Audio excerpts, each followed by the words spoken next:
네, 유승민입니다.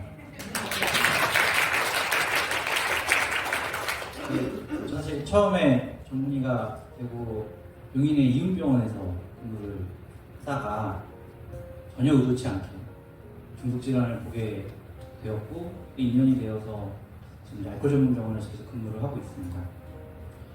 그때도 처음에 전문의가 됐을 때도 이 아름다운 동행에 참여하는 것이 사실 얼마나 저에게는 부담스러운 일이었는가 그 당시.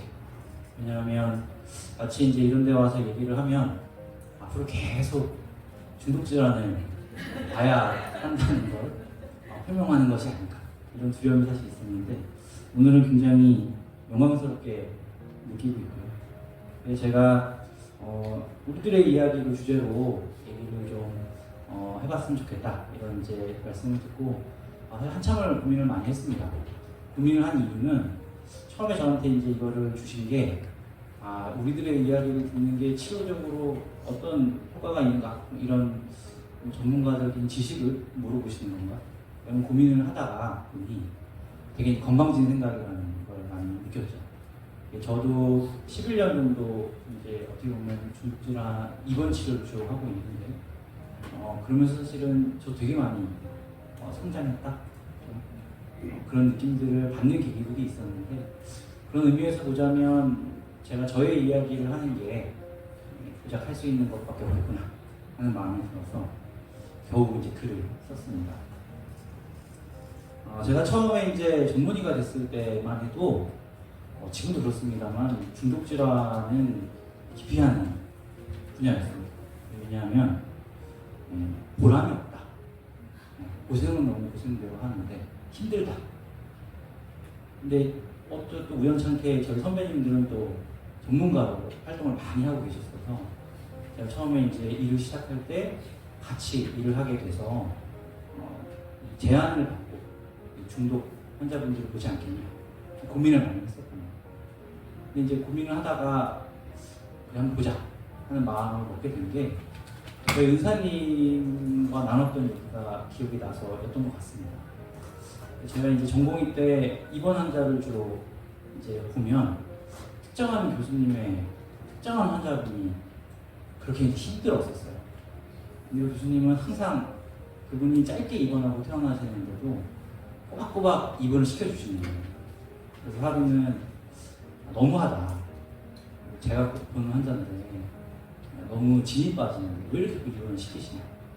그랬더니 교수님이 너는 입원할 때만 보니까 밉지 나는 외래에서 보니까 덜 밉다 그러시는 거예요. 그래서 이게 한참 아플 때 또는 이제 한참 힘들 때 이 모습을 어쩔 수 없이 전공의는 보니까 이게 삶의 일부만 보면서 이제 많은 판단을 했구나.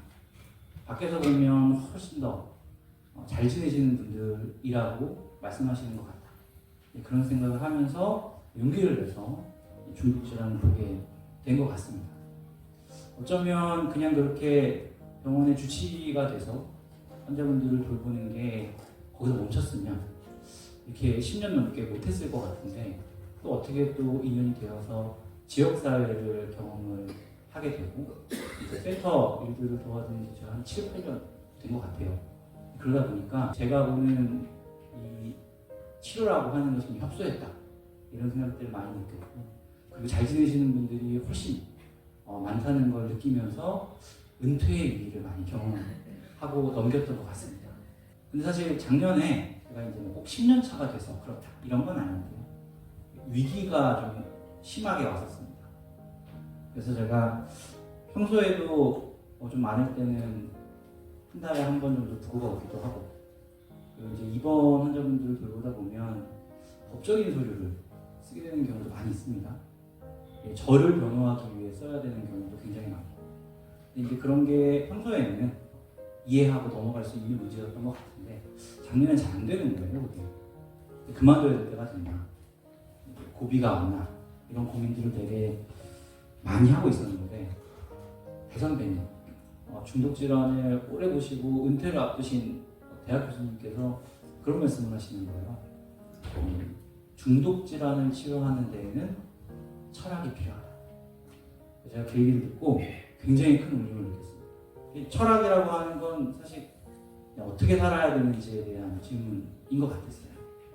그래서 중독이라고 하는 게 병이라고 우리가 이야기는 하지만 따지고 보면은 그냥 인간의 근본적인 불완전함에 대한 내가 나를 온전히 통제하지 못하는 그런 문제들을 다루는 것 같은데 이게 그러면 철학의 관점에서 보자면 이걸 어떻게 바라보고 다뤄야 되나 이전까지는 의료인으로서 치료의 입장에서 봤다면 다른 걸로 좀 봐야 되는 게 아닌가 하는 생각을 하게 된 것 같습니다. 그러면서 이제 매번 하던 일들인데도 이렇게 쭉 과거를 돌아보다 보니 몇 가지 잘 잊혀지지 않는 기억들이 있더라고요.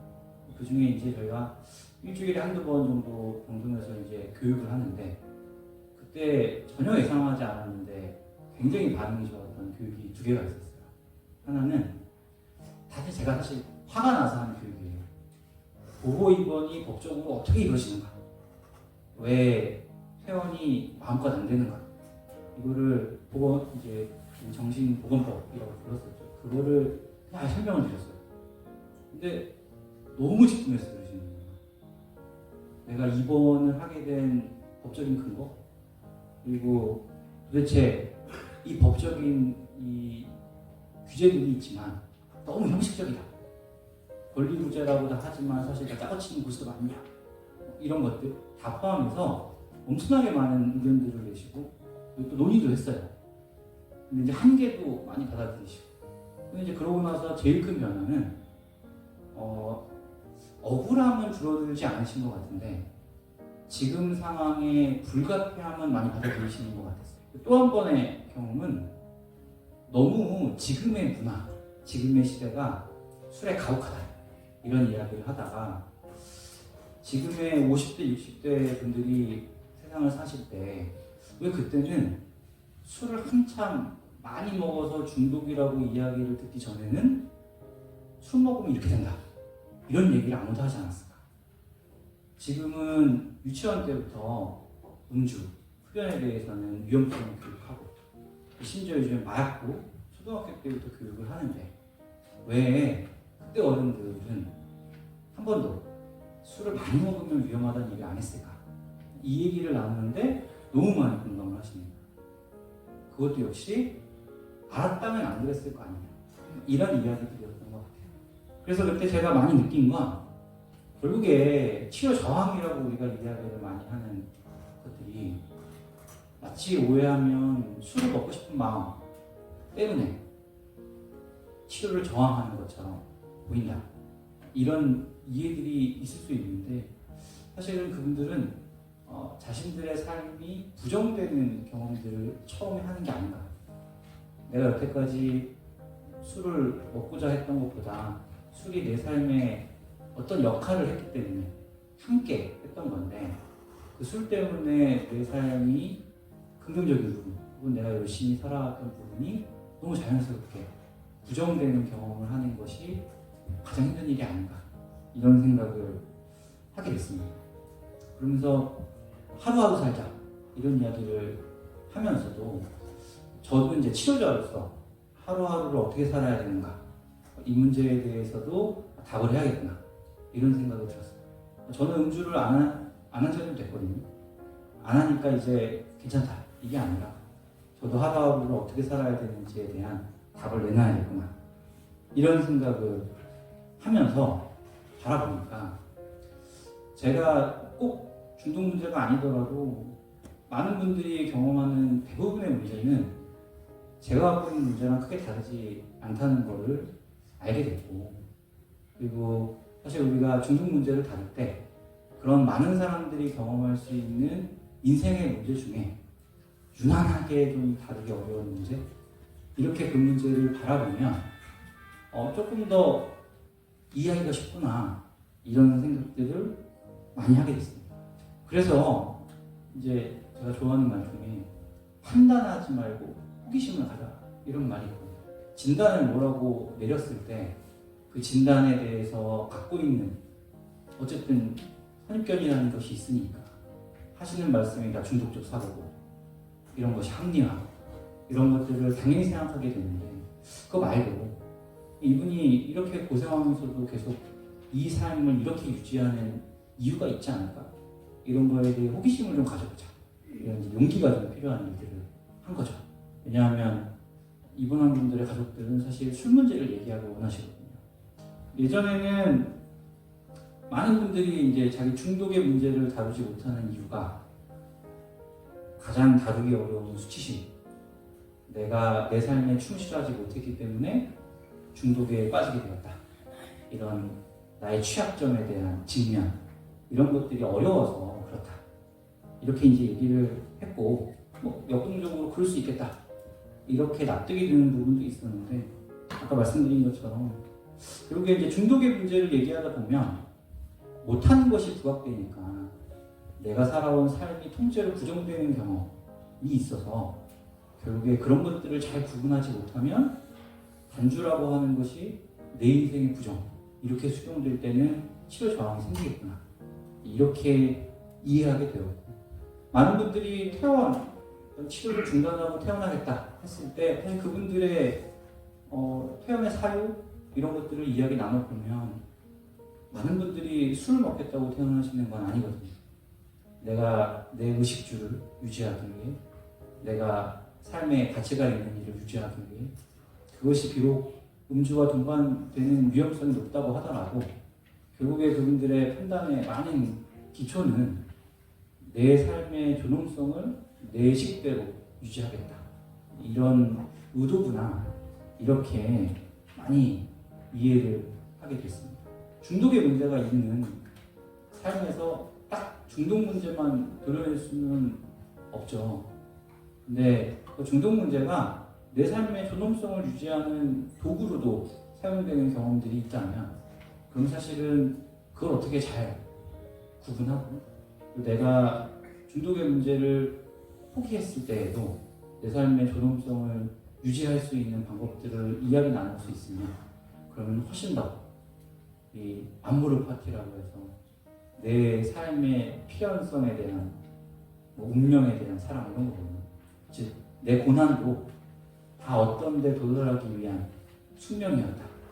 이렇게 느낄 수 있으면 치료도 의미 있는 일들이 될 수 있게 되지 않을까 이런 생각들을 많이 했고 그런 부분들을 잘 구분해낼 수 있으면 우리 모두가 내가 의미 있는 삶을 살고자 하는 게 본능이니까 다 본인의 입장에서 가장 훌륭한 선택을 하지 않을까 이런 생각을 하게 됐습니다.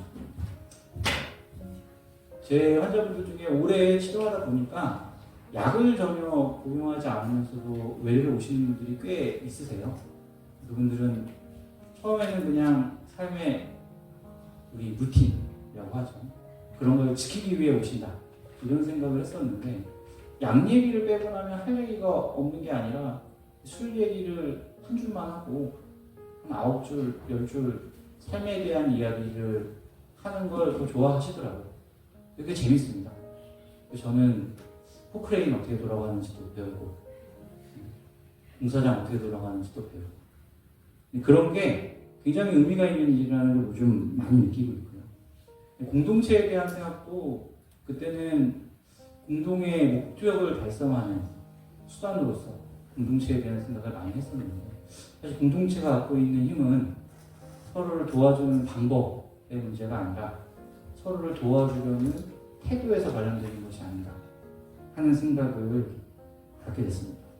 그래서 오늘 이런 우리들의 이야기를 나누는 자리에서 이렇게 기회를 갖게 된 것이 또다시 영광스럽다고 느끼고 이런 자리가 많은 분들이 각자의 입장에서 의미 있는 삶을 선택하는 용기를 불러일으킬 수 있는 기회가 되면 좋겠다 이런 생각을 했습니다. 네, 경청해주셔서 감사합니다.